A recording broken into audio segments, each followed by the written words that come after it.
주 예수의 은혜와 평강이 있을지어다. 오늘 요한복음 설교 31번째 시간입니다.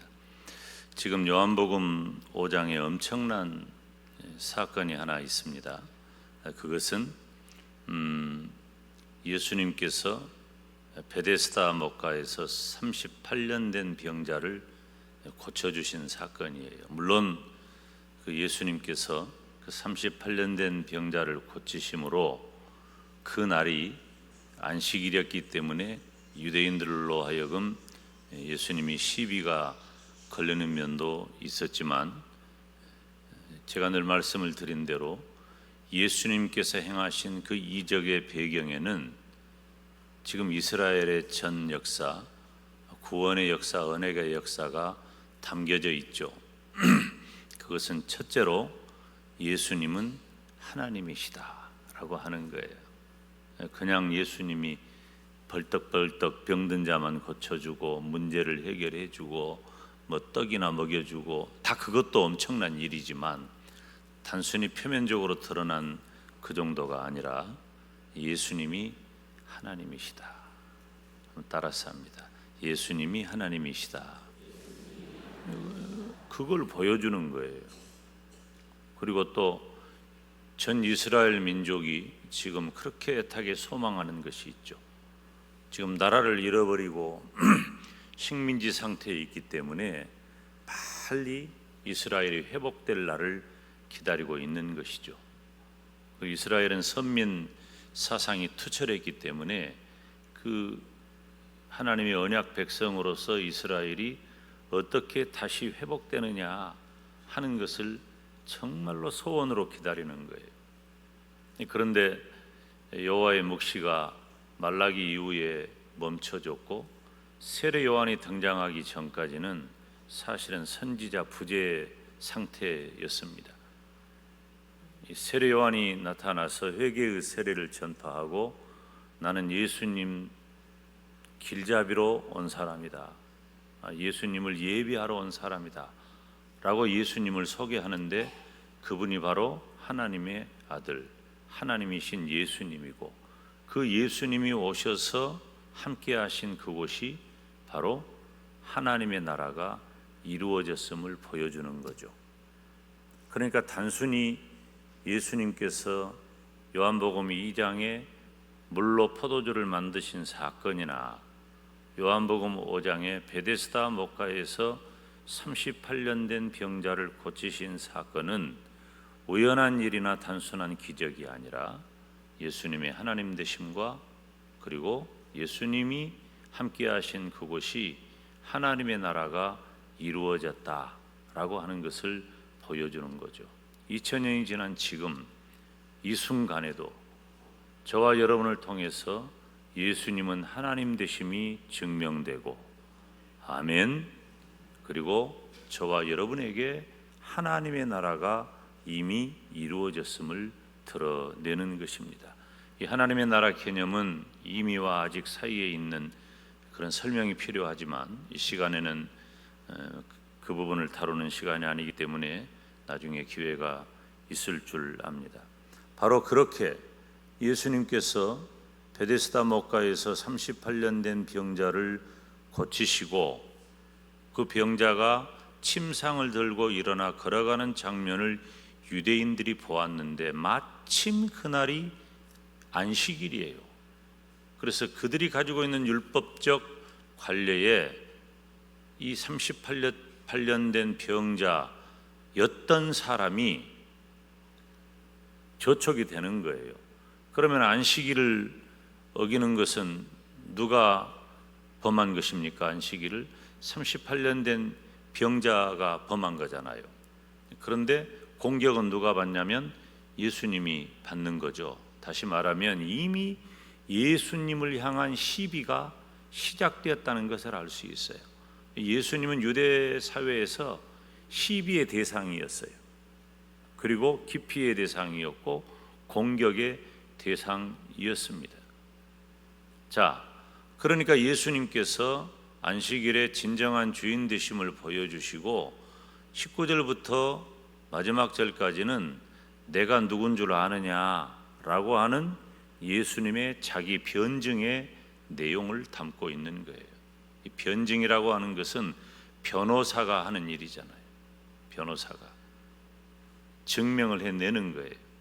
예수님께서 너희들이 말하는 그 안식일을 문제 제기하는데, 얘들아, 내가 바로 그 안식일의 주인이다 라고 말씀하시면서 예수님께서 오늘 예수님과 하나님과의 관계 속에 예수님의 자기 정체성을 드러내는 장면입니다.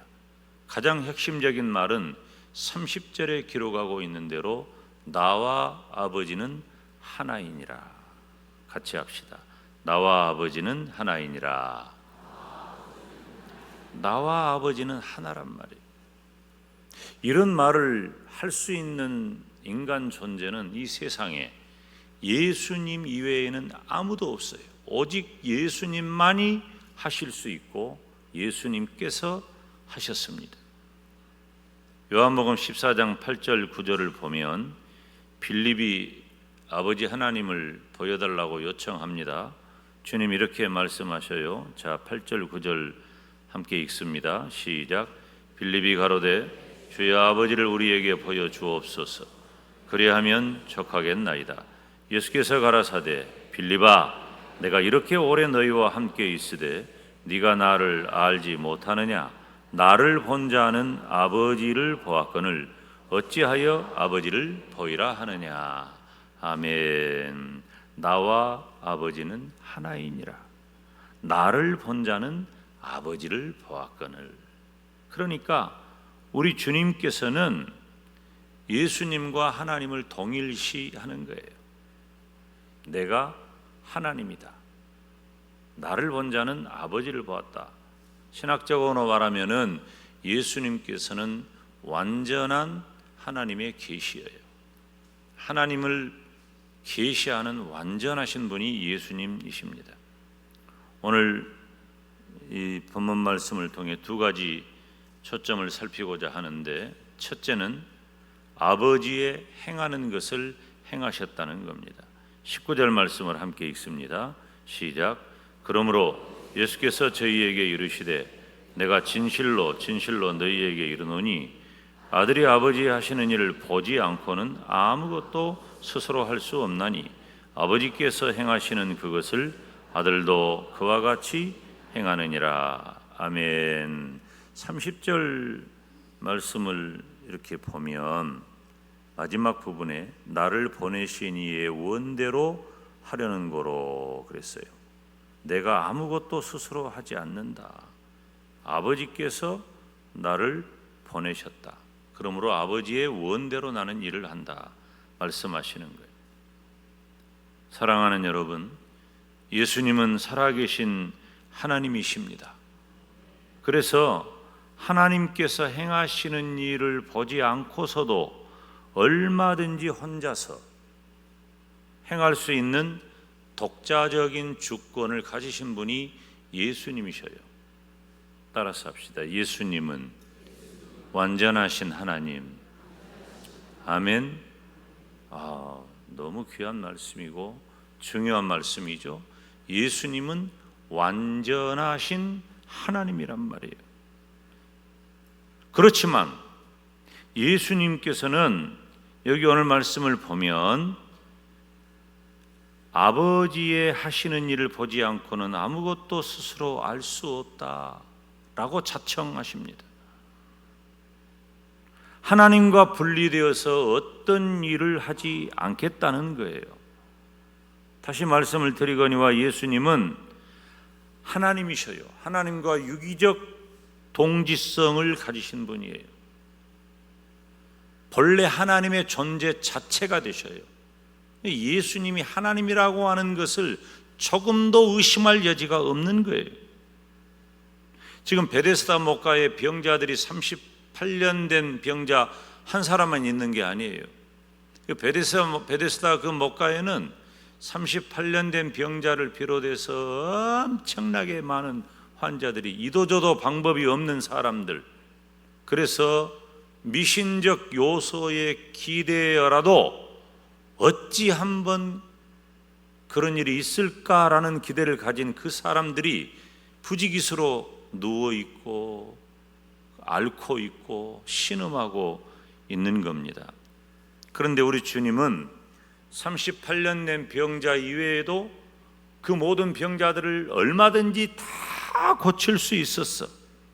그렇지만 왜 38년 된 병자 한 사람만을 고쳤을까요? 혹은 다른 병자를 고쳤는데 38년 된 병자의 기록만 했을 수도 있지만, 특별히 38년 된 병자를 특정하고 그를 통해 시작된 시비를 기록한 걸로 보아서 주님은 38년 된 병자 한 사람만 고쳤다. 단순히 예수님께서 모든 것을 다 하실 수 있어도 예수님께서는 하나님이신 예수님의 더 넓고 큰 계획이 있었다는 것입니다. 다시 말하면은 예수님께서는 독자적으로 그 능력을 행하시는 그 능력 발휘의 차원보다도 예수님에게 가장 중요한 건 뭐냐? 아버지의 뜻, 하나님의 뜻을 따라 행하는 것이 너무 중요한 얘기예요. 여러분, 예수님을 믿는 성도된 저와 여러분에게 정말 중요한 건 뭘까요? 하나님 아버지의 뜻을 따라 행하는 거예요. 우리가 가진 기질대로, 재능대로, 성품대로, 그리고 우리가 가진 그 능력대로 무엇이든지 할 수 있어요. 다 할 수 있습니다. 그렇지만 주님의 몸된 교회 안에서 우리가 행할 때 생각이나 언어나 행동은 모두가 다 하나님의 뜻인가? 너무 중요한 거예요. 여러분, 하나님의 뜻을 따라 하나님의 뜻대로 행하시기를 주님의 이름으로 축원합니다. 그런 예수님에게 하나님께서는 모든 일을 다 보여주신 거예요. 오늘 본문 20절에 보면 함께 읽습니다. 아버지께서 아들을 사랑하사 자기의 행하시는 것을 다 아들에게 보이시고 또 그보다 더 큰 일을 보이사 너희로 기이 여기게 하시리라. 아멘. 지금 예수님께서는 어떤 상황이죠? 율법을 어긴다고 시비하는 유대인들 앞에 서 있는 거예요. 그 율법을 어긴다고 시비하는 유대인들에게 예수님 자신을 변증하시는 장면이잖아요. 예수님은 지금 20절에 아버지께서 아들을 사랑하사 자기의 행하시는 것을 다 아들에게 보이시고 또 그보다 더 큰 일을 보이사 너희로 기이 여기게 하시리라. 무슨 말이에요? 율법을 제대로 알지도 못하고 제 멋대로 행하는 자는 내가 아니라 바로 너희들이다. 나는 다 알고 있다. 하나님이 다 보여주셨다. 나는 다 알고 있다. 내가 율법을 모른다고 예끼. 율법주의자라고 자청하는 너희 유대인들아, 내가 모르는 것이 아니라 너희가 모르는 것이다. 내가 율법을 어긴다고 말하지 말아라. 정작 율법의 그 숭고한 뜻을 모르는 자들은 바로 너희들이라고 하는 것입니다. 의도적인 거예요. 아버지께서 아들을 사랑하신다 그랬잖아요. 이 사랑한다는 말은 그가 사랑하신다. 또 다른 이 문장의 의미를 보면은 하나님과 예수님이 서로 적극적으로 지지한다는 거예요. 예수님께서 하나님이시라고 하는, 하나님의 아들 예수님이라고 하는 그 증거가 예수님 자신에게 있는 거예요. 하나님과 예수님은 서로를 철저히 믿어주는 관계예요. 서로를 철저히 믿어주는 관계를 가지고 서로에게 적극적인 도움을 베풀어 준다는 거예요. 이것이 해석이에요. 그래서 나와 아버지는 하나다. 하나님께서 모든 것을 다 맡겨주셨어도 예수님은 어떻게 해요? 하나님의 뜻이 아니면, 아버지의 뜻이 아니면 나는 아무것도 하지 않겠다라고 하는 거예요. 그러면서도 나와 아버지는 하나다. 이런 면에서 우리가 보면 어떤 인간도 예수님을 초월해서 하나님과 깊은 관계를 갖지 못합니다. 오직 예수님만이 가질 수 있는 그 하나님과의 동질성, 그 하나님으로서의 사역, 우리 하나님께서 맡기신 그 사역, 이것을 뛰어넘는 어떤 인간 존재도 없다는 거예요. 왜? 예수님은 하나님 자신이시고 예수님이 하나님이시기 때문에, 예수님 자신이 바로 하나님이시기 때문에 그렇다는 것입니다. 자기의 행하시는 것을 다 아들에게 보인다 그랬잖아요. 그러니까 지금 예수님이 하신 말씀이에요. 자기의 행하시는 것을 다 누구에게 보였단 말이에요? 아들에게 보였다. 그러니까 누구 말하는 거예요? 지금 예수님 자신 말씀하시는 거예요. 나한테 다 보여줬다. 이 말은 중요한 어떤 내용을 다 알려주었다, 그런 말이에요. 예수님께서는 하나님의 의도, 하나님의 생각을 언제나 변함없이 완전히 이해하고 계신다는 거예요. 여러분, 이 세상에 하나님의 의도, 하나님의 생각을 언제나 변함없이 완전히 이해하는 사람이 어디 있어요? 없어요. 아무도 없어요. 그럴 수 없어요. 모두가 다 피조된 존재이고 범죄하여 타락한 존재예요. 우리는 하나님을 알 수도 없는 존재예요. 하나님이 우리에게 허락하신 신의식은 우리가 하나님을 찾아가는 매우 중요한 방편이기는 하지만은 썩어질 금수와 버러지 형상으로 바꾸는 죄악 덩어리가 된 거예요. 우리는 하나님을 알 수가 없어, 이해할 수 없어. 그러니까 우리가 예수님을 믿고 살면서도 여전히 우리 마음속에 막 꿈틀대는 의문, 꿈틀대는 염려 중에 하나는 뭐예요? 하나님의 뜻을 알 수가 없다는 거야. 하나님의 뜻을 알 수가 없어. 만약에 이 유대인들이 시비를 걸 때 안식일 시비를 걸지를 않고 당신이 하나님이면, 당신이 하나님의 사랑이면 왜 38년 된 병자 저 사람 하나만 고쳤어? 저 신음하고 불쌍하고 다 죽어가는 저 사람들은 눈에 안 보이요? 이렇게 말을 했더라도 결과는 마찬가지예요. 예수님께서는 하나님의 뜻을 따라 행하는 것이기 때문에 38년 된 병자만을 고쳐주신 거예요. 다시 말하거니와 예수님은 얼마든지 독자적으로 모든 일을 행하실 수 있는 능력이 있으신 참 살아계신 하나님이셔요. 그럼에도 불구하고 아버지의 행하는 것을 행하셨다. 심지어 우리 주님께서는 십자가에 못 박혀 죽으시는 그 과정에 겟세마네 동산에 기도를 하시면서까지 인간의 고뇌와 고통과 수모와 수치와 처절함을 다 아시는 주님께서 내일 내가 당해야 할 일을 다 아신단 말이에요. 주님, 할 수만 있다면 이 잔을 나에게서 지나가게 해주세요. 그렇지만 나의 원대로 마옵시고 아버지의 원대로 되기를 원하나이다. 하나님의 뜻대로 한 거예요. 이 다음에 또 우리가 두 번째 살피겠지만 우리가 구원받은 것도 하나님의 뜻이에요. 예수님께서 행하신 모든 일은 다 하나님의 뜻을 따라 이루어진 거란 말이에요. 두 번째는 예수님께 맡겨진 심판의 의미를 봐야 돼요. 22절 보니까 한번 읽어볼까요? 아버지께서 아무도 심판하지 아니하시고 누구한테 맡겼다고? 예수님에게 심판의 권세를 주셨어요. 모든 심판의 권세를 예수님께서 가지셨어요. 다 봐요. 예수님께서 재림의 주님으로 다시 오실 때는 영광의 주님, 심판의 주님으로 오시는 줄 믿습니다. 주님은 심판한다는 말은 한마디로 말하면은, 쉽게 말하면은 재판한다 그 말이에요. 재판한다. 예수님이 의로우신 재판장이 되셔서 재판을 하시면 다 드러나. 한 장 한 장 다 남긴다니까.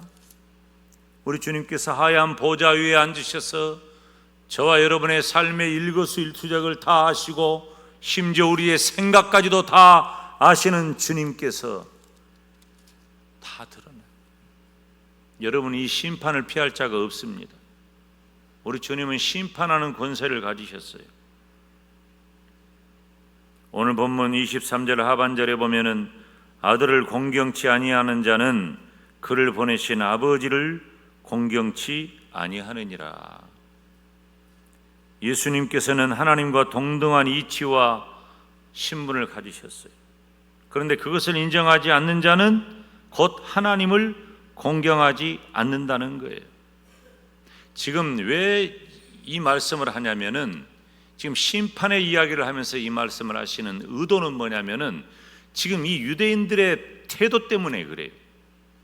유대인들이 하나님을 섬기는 태도, 유대인들이 예수님을 대하는 태도가 무엇인가를 예수님은 너무 잘 알고 있어요. 여봐라, 하나님이 나에게 모든 심판의 권세를 맡기셨다. 유대인들이 어떠했길래 주님은 이런 말씀을 하실까요? 유대인들은 여호와 하나님을 신앙하는 사람들이라 그랬잖아요. 여호와 하나님을 신앙함에 있어서 그 어떤 족속, 그 어떤 국가 비교할 바가 안 돼요. 그들의 열심이 특심이에요. 그래서 그들에 관한 이야기들은 너무너무 많습니다. 제가 지난주에 잠깐 얘기했잖아요. 지난 시간에 그들이 하나님의 이름을, 성경을 읽다가 하나님의 이름이 나오면은 안 읽고 지나갔어요. 감히 하나님의 이름을 함부로 입에 올릴 수 없다. 이 엄청난 존경심이잖아요. 경외심이잖아요. 그리고 회당 앞에 하나님의 이름을 틀리게 기록해놨어. 일부러 틀리게. 이를테면 김용대라고 하는 문패를 써서 붙여야 되는데 다 다르게 붙인 거예요. 김용대 이름으로 못 읽게 만들어 놓은 거예요. 왜? 술 취한 자가 지나가다가 혹시라도 그것을 보고 하나님의 이름을 술 취한 입으로, 정신으로 하나님의 이름을 부를까 봐 틀리게 적어놨단 말이에요. 하나님의 이름 함부로 부르지 말아라 하는 거예요. 맨정신으로, 그리고 맑은 정신으로, 진정으로 하나님을 경외하는 마음으로 하나님을 불러라. 그런 매우 중요한 의도를 담고 있습니다. 그런데 우리 주님께서 그들을 살피실 때 그들이 지금 안식일 시비를 거니까 지금 주님이 이 말씀을 하신 거예요. 잘 따라오셔야 돼요. 안식일 시비를 걸어 예수님한테. 왜 안식일에 병 고쳐줬냐? 유대인들은 그들이 말하는 대로 진정으로 하나님을 섬기고 경배했던 것이 아니에요. 오히려 그들은 종교적인 행사나 문화적인 습관으로만 하나님을 경배한 흔적이 너무 많아요. 그들은 여호와 하나님을 신앙하는 것이 몸에 배었어. 몸에 배었어. 절기마다 하나님 앞에 나와 제사하는 것 몸에 배었어. 익숙해요. 매우 이건 아름답고 좋은 일이에요. 몸에 배었다는 거 좋은 일이에요. 그들이 몸에 배어서 하나님을 섬기는 것들이 그들의 일상이 되어서 그들이 여호와 하나님을 신앙하는 것이 너무 아름답고 좋게 보이는 것 같지만 그들은 어느새 여호와 하나님을 섬기는 일이 종교적인 행사나 문화적인 습관이 되어 있어서 신앙은 온데간데 없어요. 그래서 예수님께서 38년 된 병자를 고치신 그 사건을 보고서도 그들의 시각에는 예수님을 시비 걸 방법을 찾다가 안식일 거긴 걸로 시비를 걸고 있는 거예요. 너희들은 믿음이 없다. 나와 아버지는 하나고 나는 아버지께서 보내신 자고 아버지께서 시키시는 일을 하는 사람이다. 나와 아버지는 하나다. 그러니까 예수님을 죽이려고 하잖아요. 이 예수님에 대한 시비가 이미 시작된 거예요. 사랑하는 여러분, 우리는 여기서 이 시대의 교훈을 받습니다. 오늘날 현대 교회와 성도들이 2000년 전의 유대인처럼 형식적인 외형만 가지고 있다면 우리도 크게 잘못하고 있는 겁니다. 저는 1978년에 예수님 믿었으니까 45년 됐잖아요. 예수님 믿은 지 45년 됐으면 45년 동안 예수님 믿었으면요, 여러분 앞에서 번데기 앞에서 주름 잡는 몇 분이 계시겠습니다만은 오래 믿은 거잖아요. 거의 평생 예수님 믿고 사는 거죠. 그것이 저한테 자랑일까요? 저는 더구나 목사가 되어 있잖아요. 목사가 되면 고급한 신앙인이 되고, 목사가 되면 더 성숙한 믿음을 갖고 있을까요? 저는 늘 그 부분에 있어서 자신이 없어요. 그래서 방패를 가끔 쓰기는 해. 어떤 방패를 쓰냐면은, 목사님들끼리 만나 얘기할 때 어떻게 보면 평신도들이 목사보다 믿음이 더 좋은 것 같아, 그런 말을 가끔 하기는 해요. 사실은 방패로 쓰려고 하는 말인 것 같아. 왜? 나도 연약하고 부족하고 그 믿음이 약한 것을 내 스스로 알기 때문에 그래요. 저는 완벽하지 못해요. 그래도 두려운 것 한 가지는 있어요. 하나님, 내가 타성에 젖어서 그저 습관으로 그렇게 살아야 하니까 믿음이라는 말을 쓰지 않게 해주세요. 진정으로 하나님을 신앙하고 믿음을 가진 사람으로서 주의 종의 길을 가고 있는데, 주의 종의 길을 가는 그 모양이 하나님을 신앙하는 믿음보다 앞서지 않게 해주세요. 여러분은 어떻습니까? 나는 내놨어. 방금 목사가 내놓은 거예요. 여러분들은 하나님 앞에 내놔요?